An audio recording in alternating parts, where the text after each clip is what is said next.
Donc vous savez que depuis quelques années, on attaque fort et on attaque haut avec notre vedette qui est notre vice-président également, que vous pouvez...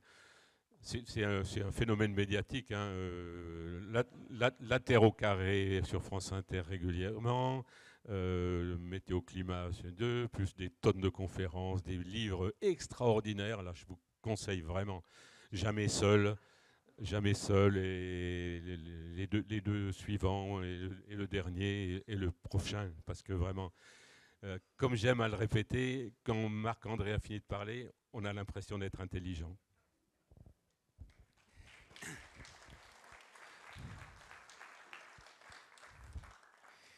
Et c'est donc sans doute qu'on l'était un peu avant, mais qu'on s'en était pas aperçu. Ok, alors, la consigne, c'est de parler, de discuter un peu et en fait, d'entamer une discussion avec vous sur la notion de cépage. Tout ça, on le doit en partie à Claude Jouve sur l'événement donc de BC, où il m'avait invité à parler donc un peu de cette histoire de cépage. Ça a débouché d'ailleurs sur une publication dans la revue des œnologues en juillet dernier sur finalement comment définir les cépages. Alors on va regarder ça ensemble et on va d'abord voir comment ont émergé les cépages et comment a émergé la vigne telle qu'on la connaît aujourd'hui. Alors l'histoire commence par une vigne sauvage. Désolé, peut-être certains ont l'impression d'avoir déjà vu cette image. Bah oui, je crois que je l'ai montrée à chaque fois que j'ai parlé ici. Et pas que celle-là. La vigne sauvage, c'est une liane qui vit dans des forêts au bord des eaux ou dans des bois au sol humide. Et cette liane, elle grimpe dans des arbres. Elle n'a rien à voir finalement morphologiquement avec notre vigne habituelle. Et cette vigne liane, elle a été complètement métamorphosée par la domestication. Par exemple, d'abord par son allure générale. Aujourd'hui, avec la taille et l'endroit où on la met, c'est un petit buisson de sol sec. Ce qui n'est pas du tout l'équivalent de la vigne sauvage. Alors ça, vous allez me dire, c'est ce qu'on en fait nous, mais il y a aussi des traits génétiques qui ont varié. Et par exemple, dans la vigne sauvage, il y a des fleurs mâles sur certains pieds qui produisent du pollen et puis des fleurs femelles sur d'autres pieds. Et ça, c'est très rare dans la vigne domestiquée. Bon, en lisant 1000 pages de Pascaline Lepelletier, je découvre qu'il y a un ou deux cépages, effectivement, dont les sexes sont distincts. Mais en général, dans la vigne cultivée, les fleurs sont hermaphrodites, c'est-à-dire qu'elles font du pollen et un pistil qui va donner les fruits. Donc, il y a besoin d'ailleurs que finalement d'un seul individu pour avoir du raisin.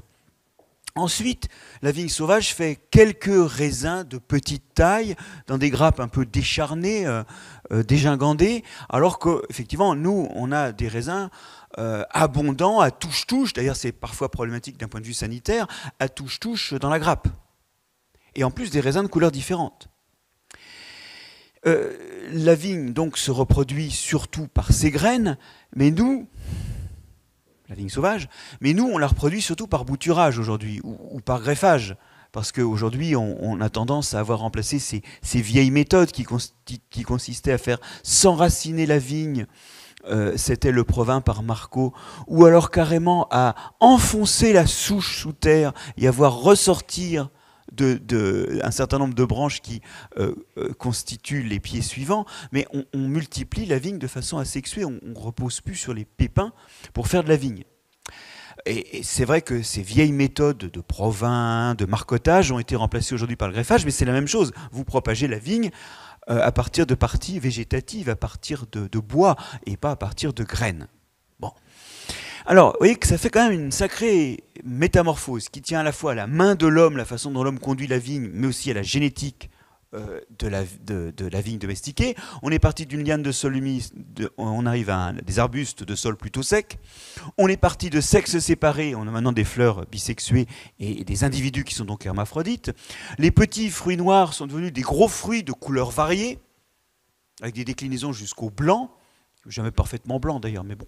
Et par rapport à une reproduction sexuée, où la vigne se reproduit par des pépins et qui sont issus d'une fécondation entre le pollen et le pistil, comme on se reproduit nous-mêmes d'ailleurs, hein, où les deux parents produisent des descendants différents, eh bien on est parti maintenant sur une reproduction surtout asexuée, c'est-à-dire où en fait la génération suivante est parfaitement identique à la génération précédente. D'ailleurs c'est sympa, ça permet de savoir quoi attendre quand c'est un pinot noir ou quand c'est une roussanne, on sait ce que c'est.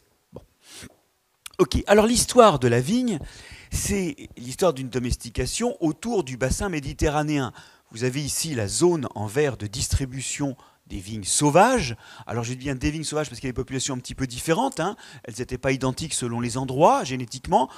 Avec la distance, les populations sont un peu différentes chez toutes les espèces, et donc effectivement les populations étaient assez différentes, mais elles étaient toutes centrées ici. Je dis étaient parce que la vigne domestiquée, non seulement là elle occupe plus de surface sur cette carte, mais elle occupe aussi plus de surface dans le monde, hein. Par parenthèse, ça m'amuse toujours. On dit oui, le plus grand clone, le plus grand individu génétiquement homogène qui s'est multiplié par des boutures et des bourgeons racinaires, c'est un peuplier qui occupe 40 hectares dans le nord de l'Amérique. Que nenni, c'est le pinot noir qui occupe plusieurs centaines de milliers d'hectares dans le monde, hein. C'est la vigne qui a fait les plus grands clones, les plus grands individus génétiquement homogènes, représentés par plusieurs pieds. Bon, alors, en tout cas, cette domestication, on l'a d'abord approchée par l'archéologie. Et ce que nous dit l'archéologie, c'est que toute cette histoire commence il y a longtemps et a priori les plus vieilles traces connues. Alors, notez bien que l'archéologie, elle a un petit défaut, c'est que la plus vieille trace connue n'est pas forcément le début de la chose, hein. C'est la première trace conservée. Mais ça pointait vers la Géorgie il y a 8000 ans. Et ça, je l'ai enseigné, moi, pendant des dizaines et des dizaines d'années, en notant quand même que c'est un âge minimal. Bon. On pensait donc qu'à partir de ce centre de domestication que l'on imaginait unique, ensuite la vigne avait essaimé, d'abord vers l'Europe, et ça met en place nos cépages, mais aussi d'ailleurs vers la Chine. Et ça, c'est moins bien connu, mais il y a aussi eu une dispersion vers l'Est. Elle reste d'ailleurs très très mal documentée. Les routes de la soie, mais avant des échanges plus anciens encore, n'ont sans doute pas été pour rien. Bon, alors on abandonne la branche Est, on va surtout s'intéresser à la branche Ouest aujourd'hui. Et voilà l'image qu'on en avait. On a vu il y a une grosse année sortir un article qui a un peu tout révolutionné.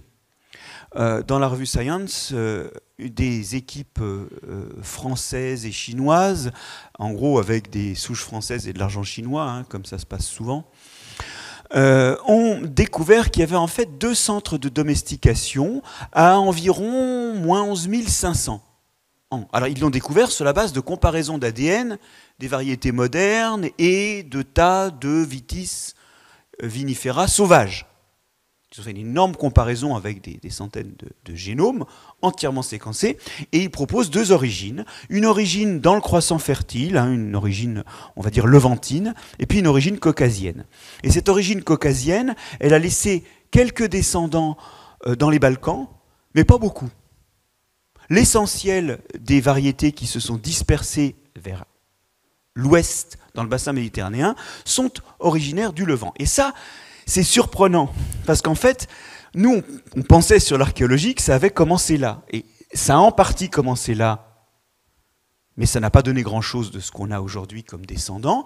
Ça a surtout, en termes de diversité des cépages actuels, ils descendent d'un autre événement qui était passé sous les radars, un événement levantin. Alors, évidemment, les archéologues cherchent maintenant des preuves pour appuyer ça, c'est-à-dire à la fois ce recul dans le temps, moins 1500, et puis cette existence de 2 centres de domestication distincts.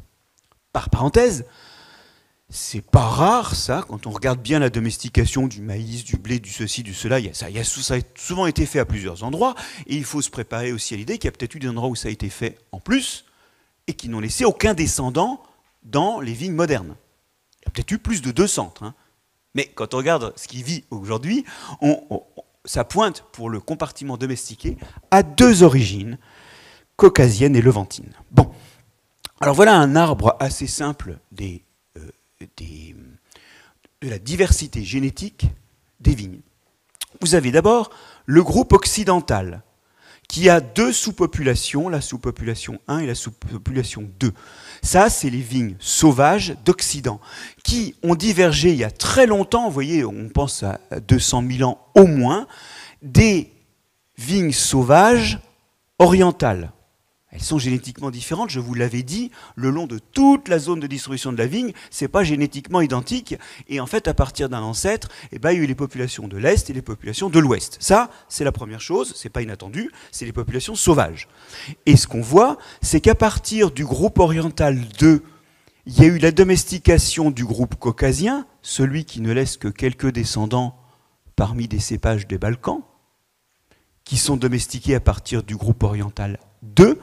Et puis, il y a l'autre groupe oriental sauvage, toujours, 1, à partir duquel on a domestiqué plein de choses, et à peu près tout ce qu'on a maintenant, vous voyez, non seulement la plupart des choses dans les Balkans, mais aussi dans le groupe ibérique, en Europe de l'Ouest, au Proche-Orient, et notamment une divergence assez précoce du groupe du muscat. Alors ça, on l'avait repéré très tôt, on savait que les muscats avaient été sélectionnés assez tôt. Je vous rappelle que c'est une sélection pour la production de beaucoup de linalol, qui donne des caractéristiques, c'est un terpène qui donne des caractéristiques aromatiques très marquées, et on avait repéré d'emblée que ces cépages-là étaient probablement d'origine très ancienne. Bon. Alors, si je reviens à cette histoire-là, vous voyez qu'en fait, cette histoire-là, ce dessin-là n'est pas exact, parce que vous allez voir tout à l'heure qu'en fait, quand les cépages venus d'Orient s'approchent d'Espagne ou d'Europe de l'Ouest, ils vont en fait se mélanger avec des individus sauvages qui sont à l'Ouest. Si je peux me permettre de le dire comme ça. C'est-à-dire qu'en fait, quand ils s'approchent, il va y avoir des échanges génétiques, il va y avoir des croisements avec des choses, des mariages, oui, enfin des mariages pas forcément souhaités, mais réalisés. En tout cas, alors on voit même qu'ils sont vraiment intéressants ces mariages d'ailleurs. En fait, alors regardez par exemple ce site archéologique de la grotte de Pertesa dans le sud de l'Italie. Nous sommes exactement là, dans la botte italienne. Et on a retrouvé des pépins de raisin. Et aujourd'hui, on est capable d'extraire de l'ADN de ça. Cet ADN, il est en bouillie, il est en morceaux, il est inutilisable par les méthodes classiques, mais on a aujourd'hui des méthodes qui permettent de lire chaque morceau et de recoller les petits morceaux d'ADN pour reconstituer le génome d'organismes dont l'ADN n'est pas conservé dans son intégralité, mais en suffisamment de morceaux pour recoller les morceaux. Et donc, quand on fait ça, on s'aperçoit que, eh bien, alors déjà, on s'aperçoit que sur la morphologie, on a un mélange de pépins de forme vraiment domestiquée. J'ai oublié d'insister là-dessus tout à l'heure, mais les pépins domestiqués sont un peu différents des pépins sauvages. Donc à l'œil, on peut dire, tiens, c'est un pépin sauvage, tiens, c'est un pépin domestiqué. Mais aussi, on a énormément de sauvages. Et puis, on a des ambigus. Alors, vous vous dites, oui, les mecs qui ont regardé ça, ils ne savent pas toujours si c'est du sauvage ou du domestiqué. Et donc, des fois, c'est ambigu parce qu'on ne sait pas se déterminer. Vous allez voir qu'en fait, c'est plus subtil. Vous allez voir que c'est ambigu parce qu'en fait, il y a des hybrides entre les sauvages du coin et les domestiqués qui, eux, sont venus d'Orient. Regardez. Alors, ce genre de diagramme, vous allez en voir plusieurs aujourd'hui. Les points, c'est des individus. D'accord ? Les points ou les noms, là. D'accord ?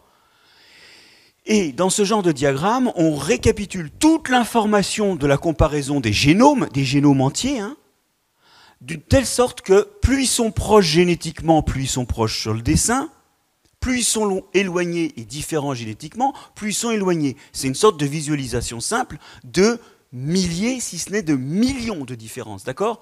Mais comme on ne peut pas, nous, regarder 1 million de différences dans un tableau Excel, eh ben on fait un dessin comme ça. Alors qu'est-ce qu'on voit ? Tout ça, là, alors, il y a les points colorés, là, c'est des références. Et en fait, on s'aperçoit que, donc ça, c'est des références de cépages actuels, des Balkans et d'Europe, et on s'aperçoit que dans ce que l'on trouve, il y a 2 échantillons. Alors, il y a des choses qu'on retrouve plusieurs fois, c'est-à-dire que, visiblement, les pépins étaient du même individu ou du même cépage. Et il y a 2 cépages que l'on trouve, le 1 et le 3, qui sont vraiment dans le tas, regardez, des cépages balkaniques et européens. Donc ce sont des cépages qu'on interprète comme venus d'Orient, tout comme les autres cépages balkaniques et les autres cépages ibériques et les autres cépages européens. Donc ça, ces deux cépages qui sont venus d'Orient. Bon. Il y en a un autre là qui est bizarre, parce que lui, il tombe où? Le groupe 2, il tombe au milieu de Vitis sylvestris européen. Donc ça veut dire que lui, c'est une vigne sauvage, quoi. C'est des pépins de vigne sauvage. Alors comment ça arrive là, ces pépins? Est-ce qu'on les ramasse en plus dans la forêt à côté? Est-ce qu'ils sont plantés en mélange? On n'en sait foutre rien. Mais en tout cas, clairement, il y avait dans les mous, dans les raisins qu'on manipulait pour faire du vin, il y avait des cépages sauvages, enfin des individus sauvages. Bien. Alors comme on le trouve plusieurs fois, on pense qu'en fait c'est un individu sauvage qui a été planté et bouturé. Mais on pense. Parce que peut-être qu'on le trouve plusieurs fois, parce que dans ce qui a été gardé, il n'y avait qu'un seul pied qui a été ramassé, mais on a ramassé plusieurs grains. Donc on ne sait pas trop qu'est-ce qu'il fout là et comment il est arrivé là, mais en tout cas il est là. Mais ce qui est encore mieux, c'est qu'il y a un dernier individu qu'on trouve plusieurs fois. On trouve plusieurs fois des pépins qui correspondent à ce type génétique-là, et ça, c'est exactement à mi-chemin entre de la Vitis sylvestris, donc de la Vitis vinifera sauvage, et du domestiqué. C'est un hybride. C'est un croisement. Alors là encore, comment se réalise ce croisement? Est-ce qu'il est volontaire ou pas? Est-ce qu'il est dans le champ? Est-ce qu'il se passe dans la forêt à côté où on va ramasser aussi quelques... On ne sait pas. Mais en tout cas, il y a du mélange. Et en fait, on sait aujourd'hui que dans la migration vers l'ouest, ces mélanges vont amener dans le génome de la vigne à la fois des caractéristiques aromatiques différentes et aussi des adaptations à un climat différent. Ça culmine notamment avec certains cépages portugais, où là, l'adaptation à un climat atlantique a été quand même un choc pour un machin venu du Levant et du Caucase. Hein. Et donc, il y a des adaptations, il y a des marques, alors je ne rentre pas dans les détails, mais des marques très fortes que ces mélanges, ces hybrides vont permettre d'amener dans les cépages des caractéristiques génétiques, aromatiques et d'adaptation au climat venues des vitis sauvages, des vitis vinifera sauvages, qui, évidemment, étaient adaptés aux régions européennes, et qui sont génétiquement distinctes, donc c'est facile à repérer. Hein. Enfin, c'est facile à repérer, ça se repère. Bon. Alors, voilà aussi quelque chose qui nous parle de la Champagne, ou des travaux, cette fois-ci, sur la forme des pépins, va démontrer que dans différents... alors ça, c'est l'année, vous voyez que c'est des groupes de pépins anciens qui ont été retrouvés et qui ont des âges différents, datés au carbone 14. Et quand on regarde dans le diagramme, je vous passe les détails, dans le diagramme, vous êtes capable de décider si le pépin il est de forme domestiquée ou s'il est de forme sauvage. Qu'est-ce qui se passe? En 35, vous avez un mélange de domestiqué et de sauvage. En 250, pareil, il y a plus de domestiqués. En 1092, pareil, il y a beaucoup plus de domestiqués. En 1150, pareil, mais il y a vraiment beaucoup plus de domestiqués, il y a plus de roses. Vous y êtes? L'idée, c'est qu'en fait, sur la morphologie, là, pas sur les gènes, quand on regarde des raisins de vinification jusqu'à l'époque médiévale, il y a du raisin sauvage. Enfin, il y a des pépins sauvages. Et peut-être qu'il y a des hybrides, d'ailleurs, mais là, on ne sait pas, on ne peut pas le déterminer. Parce que ça va être des pépins de forme indéterminée, et on ne sait pas si c'est qu'ils sont ratés, qu'on n'arrive pas à les reconnaître, ou qu'ils sont vraiment hybrides. Mais en tout cas, ça a duré longtemps, cette histoire-là. Et je terminerai avec ouais, non, je ne vais même pas montrer ça. Alors, justement, en remontant à de la génétique, il y a des gens qui ont fait de la génétique sur des vieux pépins français retrouvés archéologiquement depuis l'époque romaine. Là, maintenant, c'est plus la morphologie, c'est la génétique qui parle. Et alors, ils font un arbre, ici, ils les mettent dans des arbres de parenté, où les traits en pointillés, c'est parenté, voilà, plus ou moins vague, et les traits fermes, c'est parents, fils. Hein, c'est des relations de filiation de première génération.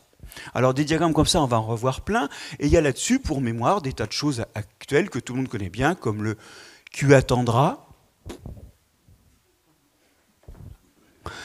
l'Humagne blanc, la Mondeuse blanche, du Reza, Syrah, ça va mieux là quand même, hein, Cinsault, ok. Et puis il y a les fameux pépins. Alors il y en a qui sont reliés à rien, ils n'ont pas de lien avec des choses actuelles. Ça veut dire qu'ils sont dans des grandes lignées complètement éteintes. Première information, c'est pas inattendu, hein, de l'extinction, il y en a toujours dans l'évolution. Et puis alors, quand on regarde ceux de la période romaine, bah regardez, ils n'ont pas de nom parce qu'on les a plus. Mais par contre, parfois, alors des fois ils n'ont pas de nom, on les a plus et ils n'ont pas de descendants, on ne peut pas les mettre, on peut pas les relier à des choses actuelles. Mais par contre, regardez là j'ai un machin qui a été trouvé plusieurs fois.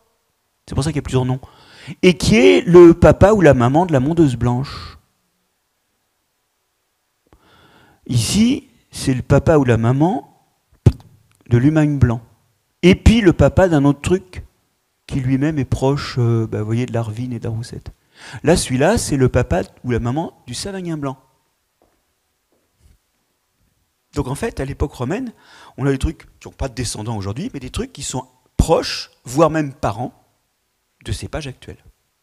Maintenant, passons à l'époque médiévale. C'est la même chose. Il y a ce truc-là, qui est le papa du Wilbacher, Coatendra, Marquins, Picpoul Noir, ça c'est plus connu, et du Chatus. Normalement, c'est mon nom de cépage. Dans cette salle. Alors, il y a même un truc marrant, regardez, c'est pour ça qu'il a deux couleurs. Le Savagnin blanc, il est actuel, mais on l'a retrouvé à l'époque médiévale. C'est-à-dire qu'il y a 900 ans, on avait déjà, là, on commence à trouver un pépin qui est un pépin d'un cépage actuel. Vous voyez qu'on se rapproche de l'époque actuelle, c'est pas étonnant. On commence à trouver des choses qui ressemblent à l'époque actuelle, mais l'image qu'il faut retenir de tout ça, c'est qu'on a plein de parentés et qu'en fait on a beaucoup de croisements. Qu'est-ce que ça veut dire, ces croisements ? Ça veut dire que des fois il y a des pépins qui sont plantés et qui poussent, et qui font des descendants qu'on garde. Alors, vous voyez qu'à l'époque, on est sans doute en complantation. On a un mélange de tas de variétés, sans doute même dans les mêmes champs, en tout cas dans les mêmes cuves. Parce que c'est les restes de cuves qu'on retrouve. On a une diversité qui fait penser à ces sélections qu'on appelle massales, où en fait les gens plantent plein de trucs, plein de pépins, de ce qu'ils ont avant, plus du bouturage sans doute. On a du métissage avec Sylvestris, qui décroît dans le temps sans doute, mais qui a permis de récolter tout un tas de gènes intéressants. Et on a sans doute un mélange de sexué et d'asexué. On a de l'asexué parce que vous retrouvez plusieurs fois le même pépin, donc probablement il y a plusieurs individus qui sont génétiquement identiques. C'est des clones déjà, hein. C'est des cépages. Et puis on a du sexe, hein, puisqu'on a des descendants, puisqu'on a des enfants qui apparaissent de ceux de pépins anciens. Donc on a un mélange de sexe et d'asexualité. Arrive la période moderne. Hein. Faisons quelques pas vers une époque plus moderne.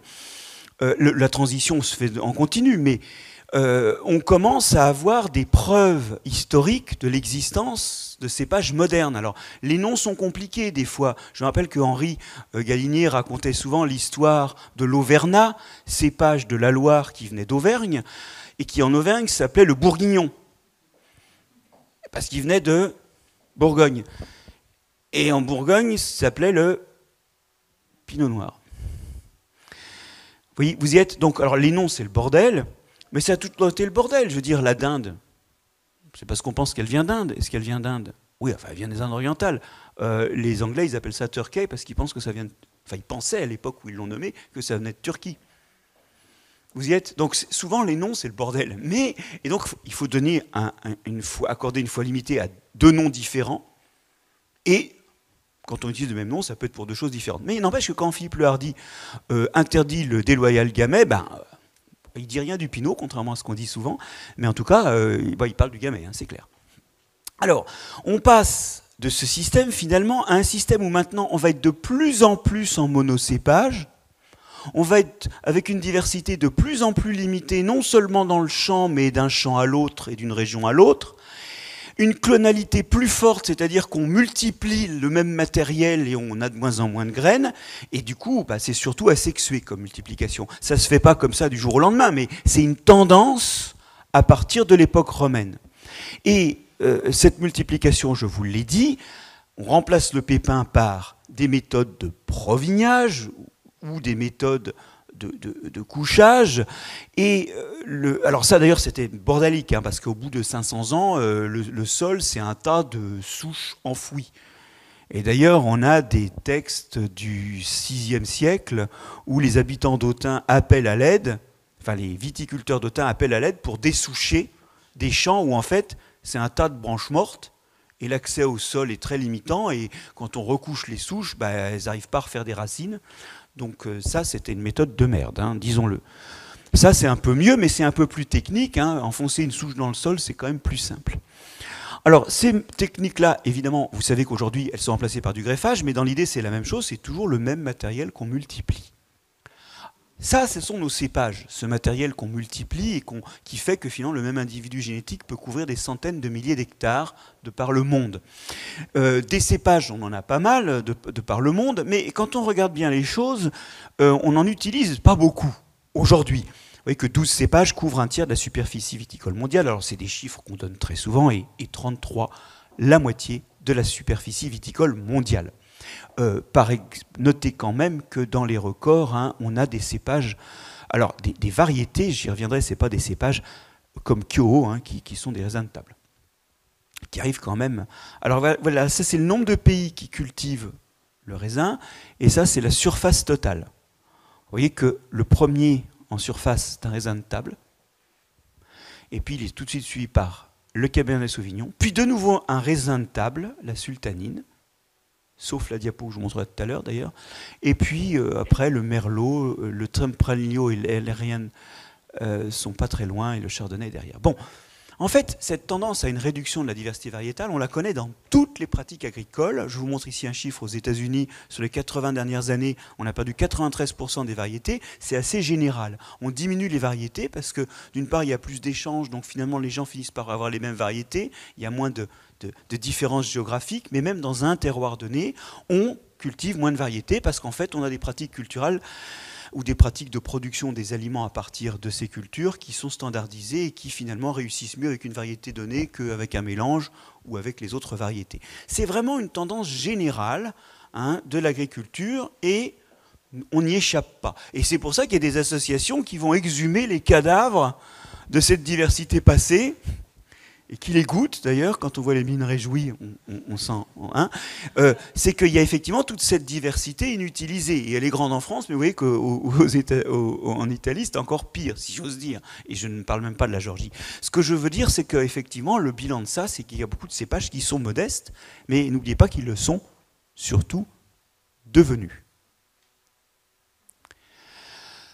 Alors voilà encore un arbre de parenté, hein, où vous avez tous les cépages actuels. Alors là, il n'y a que des choses actuelles que tout le monde connaît bien, comme le Zigerrebe ou le Donzinho. Mais aussi, vous voyez, des choses beaucoup plus connues. Et on voit qu'il y a quand même des liens de parenté, même s'il y en a qui manquent un peu de parents, ou qui n'en ont qu'un seul, il y a quand même des liens de parenté entre ces cépages, hein. Prenez le Cabernet Sauvignon, ben, son nom, pour le coup, est un nom franc. Ils disent qu'il est. C'est un hybride de Cabernet Franc et de Sauvignon Blanc. Alors, il y a des croisements qui ont fait des miracles, et notamment le Pinot et le Gouais, qu'on a encore en Suisse, hein, le Gweiss germanique, qui d'ailleurs, par parenthèse, donne un vin, me contredirez-vous, pas très intéressant, hein. C'est très intéressant à titre de découverte, mais c'est pas un grand... Eh bien, quand on l'a croisé avec le Pinot, regardez tout ce que ça a donné. Ça nous a notamment permis d'avoir le Chardonnay, le Romorantin dont on va reparler aujourd'hui, et tout un tas de choses qui sont pas si mauvaises. Et donc, il y a eu des parents qui ont fait plein de descendants qui ont un nom actuellement parce qu'ils ont été gardés. Petite image en passant, ceci est une germination de vigne. C'est pas des trucs qu'on voit souvent, hein. Vous voyez, ça, c'est les premières feuilles. Alors là, bonjour pour reconnaître de la vigne. Puis viennent les feuilles secondes qui ressemblent déjà un peu plus à de la vigne, mais aussi à de l'ortie. C'est un machin, s'il y a ça dans votre champ de carottes, je pense que vous allez l'arracher en disant tiens, ça c'est de l'ortie, j'enlève. Et donc ça, c'est quelque chose qui a quand même eu lieu. C'est-à-dire, si on a aujourd'hui des relations comme ça de parenté, c'est qu'à un moment, quelqu'un a semé ou au moins sauvé un pépin qui avait germé. Dans les vignes labourées modernes, ça risque pas de se faire, hein. Parce que ça se fait arracher comme toutes les mauvaises herbes. Mais voilà donc quelques germinations à l'INRA de Colmar. Alors, qu'est-ce que c'est finalement qu'un cépage? Ça renvoie à la notion de cep et de cépé. Aujourd'hui, en foresterie, quand vous avez coupé un arbre et qu'il y a des branches qui repartent, chaque branche est un cep et l'ensemble est une cépée. Un cep, finalement, c'est une partie aérienne de plante. Et très souvent, vous avez des arbres attachés par le bas, comme ça. C'est pas normal, hein. Une graine ne donnera jamais ça, elle donnera juste une tige. Une cépée, c'est souvent quand ça a été coupé que ça repart, de plusieurs points. Et plusieurs branches peuvent survivre. Ça, c'est une cépée, et chaque tête élémentaire est un cep. Et voilà une très belle cépée de chêne. Bon. Alors, la notion de cépage dérive de la notion de cep. Le cep, c'est une tête, une tige avec des feuilles. Ça vient du latin cipus, pieu ou tronc, qui désigne par extension un plant végétal, par exemple un plant de vigne.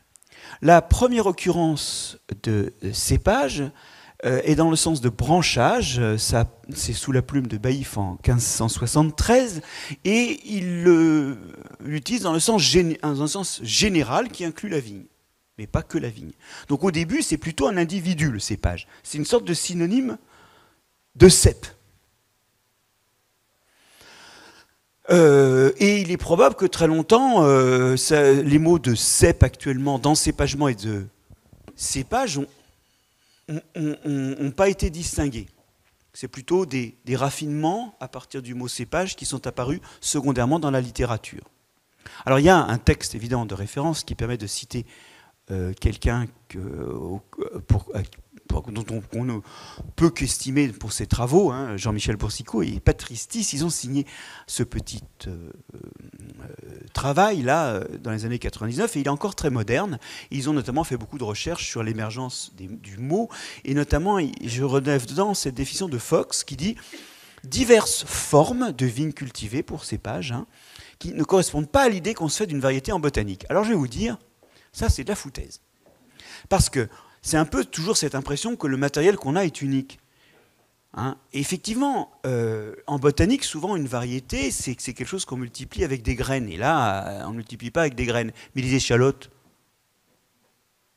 mais les bananes, on les multiplie sous forme de graines? Non. La Cavendish, par exemple, c'est une variété de bananes. Ben, en fait, c'est un truc qu'on propage par bouture. Vous y êtes? Donc effectivement, dans les variétés botaniques, il y a des variétés propagées par graines et des variétés propagées par multiplication végétative, comme chez les bananes. Bon.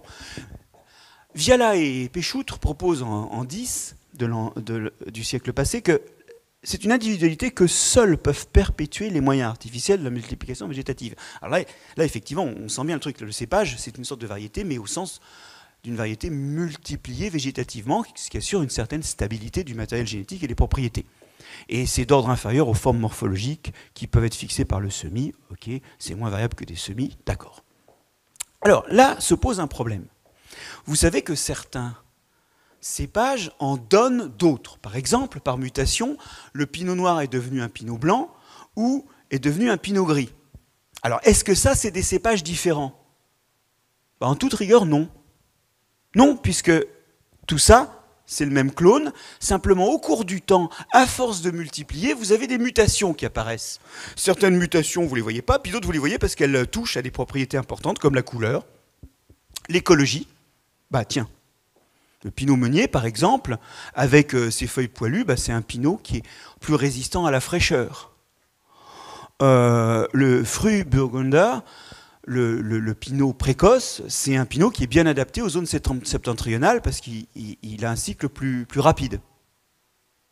Et ça, c'est dans des régions où il fait froid plus longtemps au printemps, c'est une bonne idée. Donc vous avez des variants comme ça, des mutations qui apparaissent, et à un moment, c'est tellement différent qu'on donne un autre nom.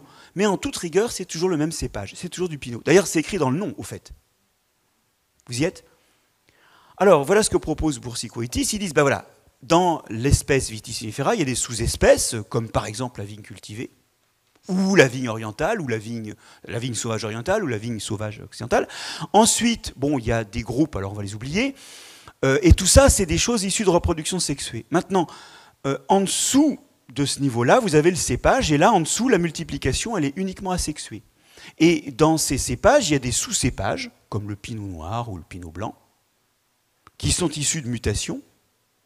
Et à l'intérieur, d'ailleurs, de chaque sous-cépage, il y a des variations, il y a des clones, comme on dit aujourd'hui.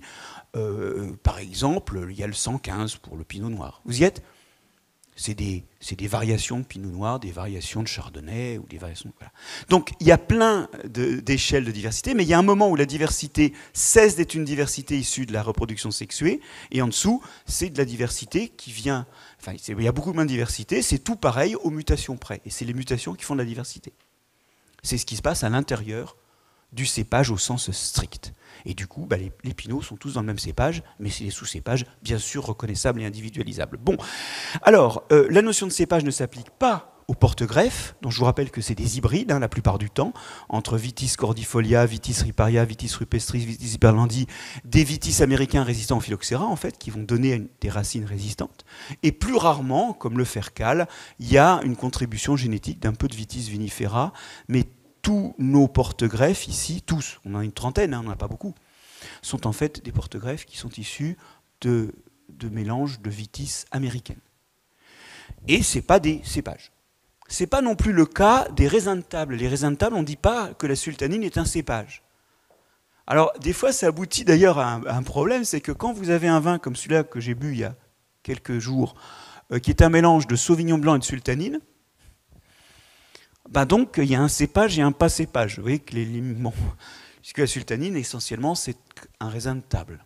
C'est avec ça qu'on fait les raisins dits de Corinthe, les raisins secs. Ok. Et la notion de cépage n'a pas beaucoup d'équivalent dans d'autres langages, d'où la reprise du terme français, sauf dans l'italien vitigno. En fait, je pense que c'est un concept très latin. Ailleurs, on dira variété ou cépage, ou quelque chose comme ça. Alors, quel est l'avenir ? L'avenir n'est pas rose. Il n'est pas rose, surtout cette semaine. Mais bon. Oui, parce qu'il n'y a pas que le mildiou dans les emmerdes qui viennent d'Amérique. Des emmerdes roses aussi. Alors, l'avenir n'est pas rose pour la vigne, parce que vous savez qu'entre les attaques de l'oïdium et du mildiou, surtout des années comme celles qu'on a vécues qui sont humides, on a vraiment des problèmes sanitaires. Et ces problèmes sanitaires de la vigne viennent en fait de maladies introduites d'Amérique, auxquelles les cépages américains, les espèces américaines sont résistantes. Alors, ça a une conséquence importante, c'est que du coup, on va traiter beaucoup la vigne. Il y a ce chiffre-là, la vigne c'est 3% de la surface agricole en France, 20% des intrants, alors la profession dit non, 18. 18. Ah, et je vous le fais à 15. Ok, et en particulier, donc 80% de ces intrants sont des pesticides pour lutter un peu contre les insectes, beaucoup contre l'oïdium, le mildiou et le black rot et d'autres champignons. Alors ça, c'est une conséquence, c'est quand on regarde la santé des agriculteurs, en général, alors je dis des agriculteurs en général, si vous regardez la sous-catégorie viticulteurs, c'est même un peu pire, ils ont plutôt, en termes de cancer, moins 7% pour les hommes, moins 5% pour les femmes, trop bien. Quand on regarde le détail, la plupart du temps, ils ont moins 22, moins 13, moins 34, moins 42, moins 33, moins 22, moins 28, ils ont beaucoup moins de cancer que la population générale, mais bizarrement, ils ont 50% de lymphome en plus, 58 pour les femmes, vaut mieux être un homme, 20% de myélome en plus, des lymphomes non hodgkiniens pour les hommes plus 10%, des mélanomes cutanés pour les femmes plus 30%. Et ça, en fait, c'est le canari dans la mine. C'est la coexistence avec les pesticides. Alors vous allez me dire, bon, c'est pas grave, nous, on n'est pas dans les champs. Alors dommage pour les voisins. 10% de vignes en plus dans un rayon d'1 kilomètre autour de chez vous, nous dit l'INSERM, c'est 10% de risque de lymphome en plus. Simple à retenir comme chiffre. Ok, donc en fait, c'est le canari dans la mine, mais les voisins, ils ont des problèmes. Et puis alors, je vais vous dire, dans quoi solubiliser le mieux les pesticides ou les résidus de pesticides ? Dans un mélange alcool-eau. Heureusement qu'il n'y a pas d'alcool dans le vin. Bon, donc on sent que ce problème n'est pas qu'un problème technique, c'est un problème sanitaire. L'autre chose, c'est que le climat change. Vous voyez qu'en Alsace, les vendanges, en 36 ans, elles ont gagné 1 mois. Et ça, tout le monde peut montrer des chiffres comme ça dans son vignoble. Les températures pendant les 35 jours qui suivent la véraison augmentent, et ça change beaucoup, évidemment, les qualités organoleptiques du mou. Et aussi, on perd beaucoup d'acidité. Par exemple, toujours en Alsace, on a perdu 4,5 grammes équivalent H2SO4 par litre en 50 ans. Ça fait ces vins moins acides, d'ailleurs, c'est pas juste qu'ils sont moins acides, et voilà, ils se conservent aussi moins bien, parce que l'acidité est quand même un facteur de stabilité. Et ça, c'est juste qu'en fait, on a de la surmaturité, on a des circonstances où en fait, les raisins ont vraiment le temps d'évacuer toute l'acidité qui provient de leur état de prématurité. Donc ça change les vins et ça change leur conservation.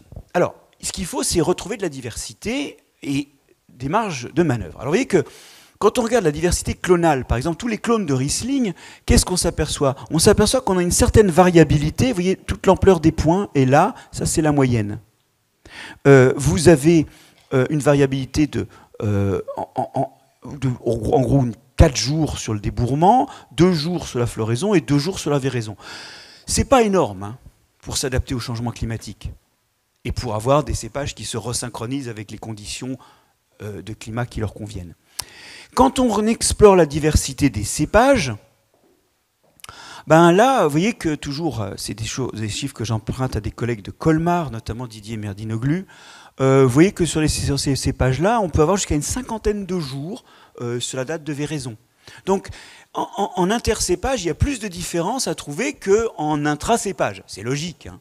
Bon, il y a plus de différences génétiques entre les cépages qu'à l'intérieur des variants d'un cépage. C'était attendu, ça. Bon. Ok. Là, c'est la thermotolérance. Vous voyez que pour différents cépages, c'est très, très variable. Et alors, d'ailleurs, ce qui est intéressant, c'est que le pinot noir et le carmener et le merlot et l'hibernal blanc, mais c'est autre chose, ils sortent vraiment dans des très hautes tolérances à la chaleur. Mais donc, il y a une réserve variétale importante, ça tombe bien, on a plein de cépages existants, et on a des gens qui, en plus, vont rechercher ceux qu'on avait oubliés. Donc, effectivement, on se dit, bah, cette diversité de cépages, c'est une chose. Maintenant, il ne faut pas oublier que cette diversité de cépages, on a droit à des croisements, hein, ça, je vous l'avais dit. Et aujourd'hui, on peut se dire, outre explorer la diversité des cépages existants, fussent-ils modestes, ces problèmes d'adéquation de mûrissement et de résistance aux maladies, il faut qu'on aille piocher ailleurs. Il faut qu'on fasse du sexe. Il faut refaire des pépins pour trouver parmi les pépins des choses qui complètent notre gamme d'adaptation au climat et d'adaptation aux maladies. Alors on veut du sexe, et c'est vrai que la greffe, quelque part, a définitivement gravé dans le marbre le fait qu'on ne plante pas la vigne, on plante le porte-greffe, mais la vigne, elle, le vitis vinifera, on ne le plante plus. Donc il faut peut-être qu'on... il faut de ça, il faut du pépin, quoi. Et d'ailleurs, il y en a qui l'ont fait. Vous vous souvenez ici, on avait vu ces cépages créoles sud-américains, les criolas. On avait dégusté ça, on avait vu qu'il y avait des trucs sympas.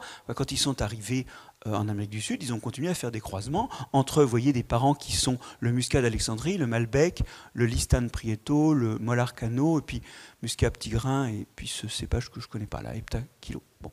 Vous y êtes, et ça a donné tout un tas de cépages créoles. Donc il y a des endroits où ça a continué. Il y a des endroits où ça a continué, notamment pas loin de chez nous, en Suisse. On a fait le Gamaret, le Garin Noir et le Marat. D'ailleurs, ils ont les mêmes parents. Et alors c'est amusant parce que l'idée au début, c'était d'avoir des cépages teinturiers. Ce qui fait qu'aujourd'hui, des fois, en vinification, si on a la main lourde, bon, ils sont marqués. Mais voilà, ça, c'est des produits, alors je crois que c'est 60, 70 par là, c'est assez récent. Donc, il y a eu des gens qui ont fait du sexe, d'accord? Alors, quitte à faire du sexe, pourquoi se limiter en termes de partenaires?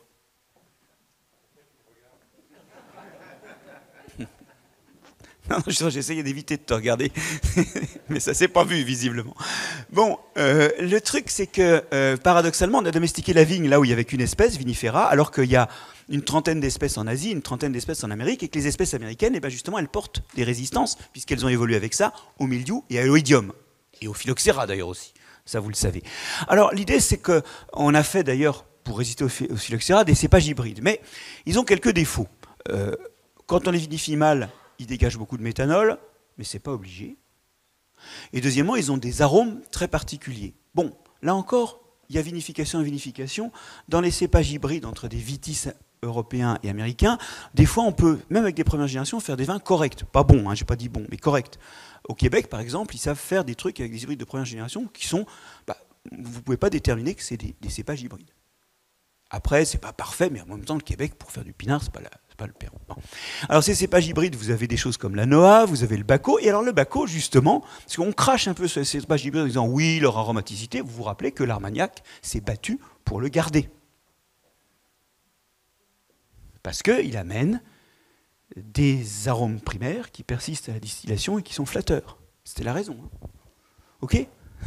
Peut-être que le goût est différent, d'accord, mais il n'est pas toujours mauvais.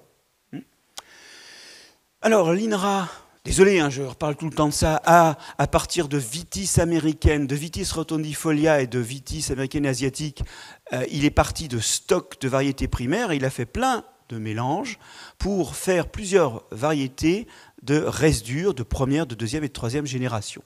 Et là, vous avez au-dessus les gènes, il y a plusieurs gènes à chaque fois, 2 ici, 3 là, de résistance à l'oïdium en bleu et au mildiou. En fait, ils se sont débrouillés dans la sélection pour garder plus d'un gène de résistance et à l'oïdium et au mildiou. Et ça, c'est comme les trithérapies. Vous savez, où on met 3 drogues. Le mutant qui est capable d'avoir à la fois une mutation pour éviter la première drogue et une mutation pour éviter la deuxième drogue et une mutation pour la troisième, sa probabilité d'existence est si faible que ça n'existe pas. D'accord ? Alors ces cépages-là, c'est une dizaine d'années de travail, sachant qu'on part déjà d'hybrides qui existaient dans les collections, et on sélectionne à chaque fois l'existence des résistances, et puis le fait que ça donne du vin, et le fait que ce vin, il convient à une région. Alors, les Resdurs de 18, vous les avez sans doute déjà mémorisés par leur nom. Les Resdurs 2, il y a quelques noms ici, il en sort tout le temps. Et donc, il y a là un choix qui permet de choisir ensuite ce qui convient à une région donnée. Alors, je ne dis pas que ce sera bon, mais c'est beaucoup de travail, de croisement. C'est vraiment un travail de titan. Et regardez, ces cépages résistants, ils permettent de réduire le nombre de traitements. On passe d'une vingtaine de traitements à 3 traitements. Vingtaine de traitements en conventionnel ou en biologique sur des cépages non résistants. Avec les cépages résistants, vous passez à 3 traitements. Et au passage, 3 traitements, ça veut dire quoi ? 1, moins de temps. 2, moins d'essence. 3, moins d'intrants. 800 à 1000 euros d'économie à l'hectare. 4, moins de maladies. 5, moins de tassement du sol. Donc, on peut passer à des vignes enherbées, puisque dès lors, la décompaction par la vie du sol peut suffire à créer des réserves hydriques. Et donc, comme on passe à une vigne non labourée, on supprime la semelle de labour et on retrouve une connexion avec le sous-sol qui permet d'avoir une réserve hydrique encore plus grande. Donc, vous voyez que il y a la santé, ok, il y a le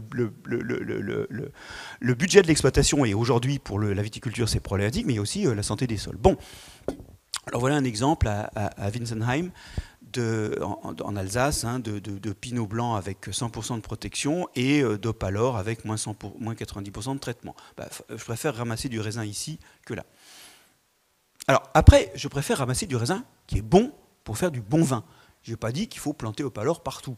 J'ai dit qu'il faut aller chercher là-dedans, voir, comme le font certaines interprofessions maintenant, croiser les cépages phares de l'appellation, chardonnay, pinot, par des cépages Resdurs, pour faire quelque chose qui est à la fois un Resdur, c'est-à-dire qui a à la fois les gènes de résistance, et, c'est le beurre et l'argent du beurre, n'est-ce pas ? Et les traits d'adaptation au terroir que manifeste le pinot noir ou le chardonnay. C'est ce que fait la Champagne en particulier, qui a vraiment tilté sur Voltis, d'autant que Voltis est acide. Ouais. En fait, les cépages hybrides et leurs descendants sont souvent...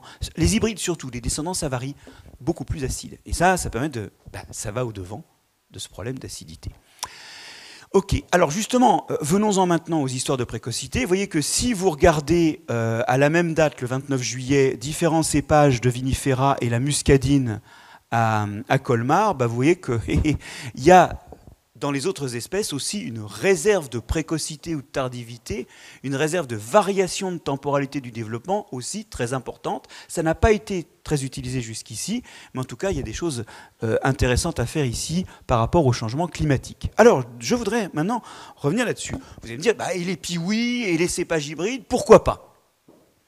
Alors c'est la diapo que j'ai rajoutée, Taran. C'est là qu'en fait, moi, je panique. J'ai longtemps paniqué dans mon coin, en demandant à des collègues qu'on écrive des articles là-dessus.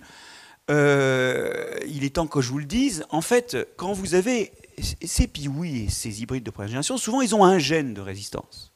Quand ils ont un gène, c'est comme quand je donne un antibiotique à des bactéries, vous sélectionnez les résistances assez facilement. Donc, sur ce superbe Souvigné gris, j'encaisse par sélection la résistance au gène numéro 1, je passe sur ce Muscaris, je vous donne des noms comme ça, et là, il y a une autre résistance, mais elle est toute seule. Qu'est-ce que je fais? Ça sélectionne une résistance au gène numéro 2. J'arrive sur ce... Ah bah merde, c'est un mosaque. Bon, donc je vais plus loin. Je le bouffe d'abord, hein, et je vais plus loin. Vous y êtes. Et en fait, ce qui se passe, c'est que beaucoup de ces monorésistants, hein, qui n'ont qu'un seul gène de résistant, sont des marchepieds pour escalader l'empilement de résistance des résidus. En fait, ces croisements-là sont le tendon d'Achille des résidus. Et ils sont beaucoup plus utilisés que les résidus. Donc les résidus arrivent dans un océan de marchepieds et personne n'en est conscient.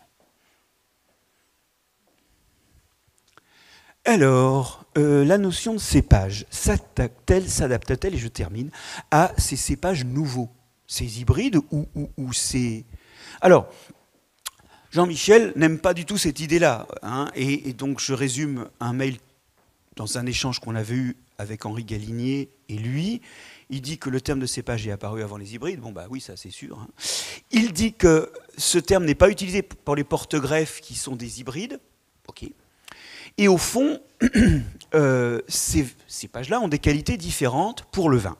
Alors, bon, je vais pas... Ça, je peux pas. J'y peux rien. Hein. Là, c'est sûr. La question, c'est est-ce qu'on étend le sens de cépage pour inclure les hybrides et leurs descendants? Ce que je vois, c'est que l'usage l'a fait. On parle de cépage interdit ou de cépage prohibé. Donc l'usage linguistique, il a donné le titre de cépage aussi aux hybrides. D'accord? Bon. Et ça, on ne peut rien contre l'évolution de la langue. C'est les gens qui la font. Ça ne se décide pas complètement. Que ce ne soit pas usité pour les porte-greffes, je veux bien, mais ça tient plutôt à l'utilisation qu'on en fait, puisque je vous l'ai dit, le mot cépage désigne ce dont on fait du vin. Donc les porte-greffes, on n'en fait pas du vin. De même que les raisins de table. Donc ça renvoie plutôt au fait que les porte-greffes ne font pas de vin. Maintenant, la question, quand je fais un hybride qui fait du vin, lui, est-ce que je l'appelle cépage? Et le fait que les qualités soient différentes, les résidus sont bien surveillés pour ça. Ils ont tendance à faire quand même des choses qui ont des typicités de vinifera, puisqu'en fait, quand on regarde génétiquement, ils sont à 98% de vinifera. Sauf les gènes de résistance aux maladies. Donc, moi, je ne suis pas contre appeler ça des cépages, voilà. De même que, je vous le rappelle, vous vous sentez homme alors que vous contenez 2% de gènes néandertaliens. Dans l'évolution, dans le monde vivant, la pureté génétique n'existe pas. J'irais même méchamment jusqu'à dire qu'en société, quand on a parlé de pureté génétique, il y a eu des dérapages. Hein, d'accord? Et il y en a d'ailleurs encore éventuellement. Donc ça revient à dire que le métissage, il est de règle dans le monde vivant. Et on est tous des hybrides, avec une dominante d'un parent. Ben oui. Et voilà. Alors, la notion de cépage, on peut discuter ses définitions, parce que vous savez, une définition, c'est pas vrai ou faux. On en décide, et puis après, elle est pratique ou pas. Moi, je trouve pratique d'admettre que tous les cépages, de toute façon, que tout ce dont on fait du vin, c'est des cépages. De toute façon, ces cépages, les résidus, ils arrivent, c'est les VIFA, hein, on peut les tester à fin d'adaptation, 5% d'encépagement, 10% du vin.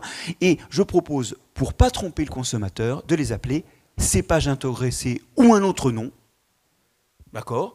Pour que le consommateur, on lui dise, c'est des cépages, mais qui sont d'une nouvelle génération, quelque part, mais... C'est pas. Vous voyez, alors, je sais bien, je le réalise en le disant, mais il faut peut-être donner un autre nom. Mais le truc, c'est qu'on peut, pour ne pas tromper le consommateur, dire que c'est une nouvelle génération, mais c'est pas des OGM, attention, hein, c'est du croisement, c'est du pur sexe, hein, fait maison. Hein, bon. Au fond, les croisements, il y en a eu plein, c'est pas nouveau, simplement on a augmenté le bassin des parents possibles, mais il n'y a rien de nouveau à ça. De toute façon, pour conclure, parce que je vois que Jean commence à paniquer, la vie n'a pas cessé d'évoluer, il y a eu du métissage, et ce métissage, il a permis de l'adaptation. C'est quoi d'autre, les résidus, que de l'évolution par métissage pour mettre de l'adaptation. C'est le même processus perpétuel et sans doute pas fini demain, même si c'est un peu ralenti ces dernières années parce qu'on est de plus en plus sur toujours les mêmes cépages, de moins en moins de renouvellement. Ce processus d'évolution, nos cépages n'en sont que des instantanés qui sont figés pour un temps, mais pas pour toujours. C'est même pas possible d'y croire. Voilà, alors je termine sur une invitation à venir parler d'agroécologie et notamment de vin à Bordeaux le 14 novembre prochain et une invitation à acheter les bons ouvrages en vente dans les bonnes librairies. Ça va ?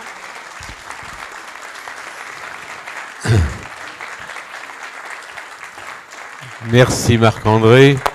Je pense que c'est une intervention qui mériterait de multiples débats, très longs. On est un petit peu pressé par le temps.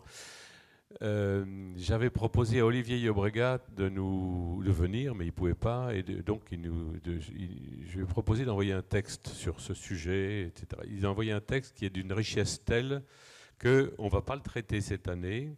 On ne va pas en parler, mais ça sera le sujet d'un programme de l'année prochaine avec véritablement un débat sur la question. Et puis, quand même, c'est toujours très convaincant ce que dit Marc-André. C'est pas faux, mais bon, nous, ça nous gêne un petit peu parce que la phrase que je dirais, c'est une phrase en anglais. J'étais prof d'anglais dans le temps. C'est « The proof of the pudding is in the eating ». C'est-à-dire... voilà. Moi, j'étais dans une journée au 100 ans de l'OIV à Dijon. J'ai assisté à une conférence sur le vin en Suède. Il y a 160 hectares de plantés en Suède. Ils font du vin. J'ai goûté ça. Ils font du vin avec du Solaris et du Muscaris. C'est dégueulasse. Vraiment, vraiment, très, très honnêtement, c'est pas bon, quoi. Vraiment, c'est pas bon.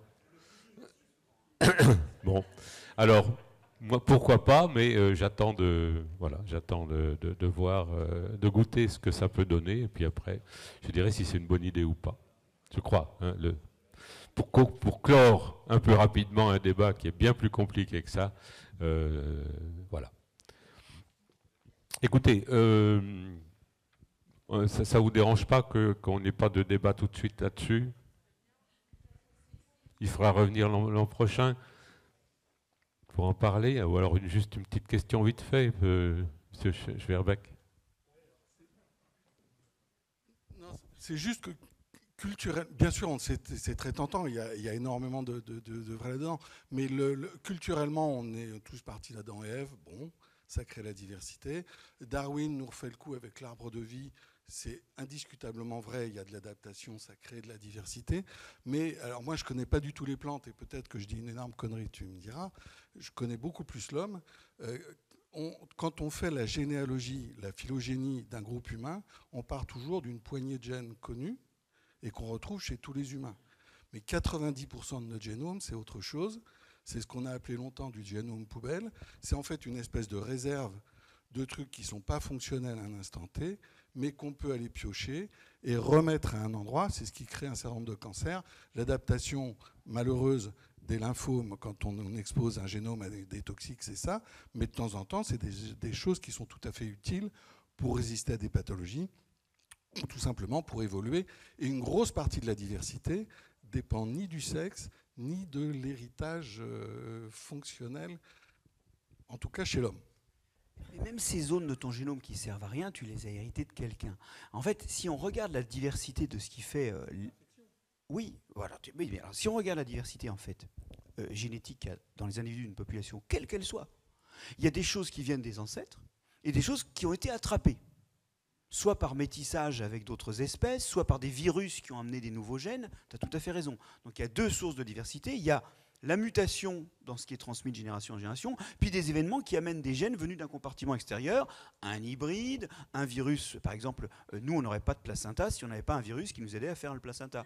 Bon, bah c'est un gène viral qui permet de faire le placenta. Bon, mais maintenant qu'on l'a, je crois qu'on l'a tous. Enfin, la moitié d'entre nous s'en servent en tout cas. Et non, mais c'est important parce que ça veut dire qu'effectivement, il y a des modalités génériques de diversification. Maintenant, dans cette diversification, il y a des accidents. Effectivement, il y a des fois où quand tu acquiers un gène, ben, du coup, ça te fait un cancer et beaucoup de cancers sont d'origine virale. Et à ce moment-là, les papillomavirus font ça, par exemple. À ce moment-là, c'est pas une bonne idée. Puis des fois, ça te permet de faire un placenta. Et là, ça a permis à un de nos ancêtres de faire un placenta, un ancêtre préhumain d'ailleurs. Hein, et c'est une bonne idée. Mais on retourne à ce que disait Jean. Dans cette variété qu'on génère, bon, il y a des trucs qui font pas du bon vin, à un endroit donné en tout cas. Après, sur un autre endroit, ça sera encore une autre question. Et moi, je suis d'accord avec cette histoire, sauf que le pudding, c'est toujours dégueulasse. Donc, on va prendre un exemple. Non, mais ce que je veux dire, voilà, je suis d'accord que le but, c'est que ce soit bon. Et là, sur le juge de paix, je crois qu'on est d'accord. Hein. Même si on ne juge pas toujours les choses pareilles, mais il faut que ce soit bon. Bien, on va passer. Parce que tout ce qui est nouveau... Tu as une intervention après, donc tu pourras dire ce que tu as à dire pendant ton intervention.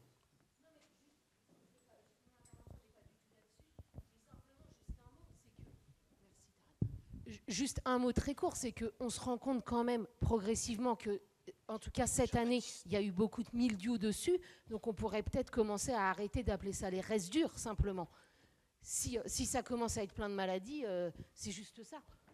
Alors je crois savoir d'une part que donc on ne sait pas encore, le bilan va être fait dans les semaines qui viennent, si effectivement il y a eu un problème ou pas. Mais s'il y a eu un problème, je vous ai expliqué pourquoi. Mais en tout cas, le principe, hein, c'est résistance multiple. Tu veux peut-être en parler? Non, je ne vais pas en parler. S'il y a un débat l'année prochaine uniquement sur ça, je vais juste défendre la position de Jean-Michel Boursicot, rapidement, puisqu'il n'est pas là. Quand même, la notion de cépage, c'est une notion qui est unique au sein de toutes les espèces pour la viticulture. Donc c'est un terme qui a été développé pour les variétés de vignes. C'est un terme, alors tu l'as dit, effectivement, il y a le pinot noir, le pinot blanc. On considère, nous, que c'est des cépages différents parce qu'en fait, dans la notion de cépage, il y a la notion de vin à la fin. C'est très important dans cette notion de cépage. Donc c'est pour ça que le pinot noir et le pinot blanc, enfin, ça ne fait pas les mêmes vins, donc on ne les appelle pas le même cépage. Et après, pour être plus précis, en fait, du coup, il y a un terme qui existe qui s'appelle la variété, qui est utilisé pour plein d'autres espèces. Et il y a un terme qu'on utilise aussi, c'est hybride interspécifique. Et donc là, c'est le terme officiel qu'on utilise pour ces variétés introgressées que tu as présentées, qui est le terme qu'on utilise scientifiquement. Et effectivement, qui a très mauvaise réputation en viticulture parce que les hybrides producteurs directs, ils avaient mauvaise réputation. Mais c'est quand même le terme scientifique. Et donc, c'est pour ça qu'on propose d'utiliser le terme variété pour toutes ces variétés dites résistantes, pour qu'il y ait vraiment la catégorisation classique qui soit utilisée pour ces variétés-là. Non, mais c'est perdu d'avance. Ouais, il faudrait qu'on ait une discussion là-dessus un jour, mais il y a deux niveaux de discussion. Il y a la discussion scientifique, et là je crois que tu dis l'état de l'art. Hein, je ne dirais pas mieux que toi. Et puis il y a la pratique. Et dans la pratique, Voltis c'est un cépage, désolé. Hein, ça échappe beaucoup dans le discours à des tas de gens. Et donc la pratique ne se pilote pas. Oui. Non, mais c'est souvent on cavale derrière, d'ailleurs. L'histoire de la liaison avec Euro, hein. On est presque, dans vos caisses de supermarché, on est presque à 1 euro. Pas loin. Et l'Académie a beau dire ce qu'elle veut, on voit très bien qu'en 10 ans, moi je m'y suis vraiment beaucoup intéressé. On a vu la disparition de la liaison de euro, elle est inéluctable. Le président de la République, il dit 100 euros maintenant. Mais il ne dira pas que sa grand-mère est morte à 100 ans. Et pourtant.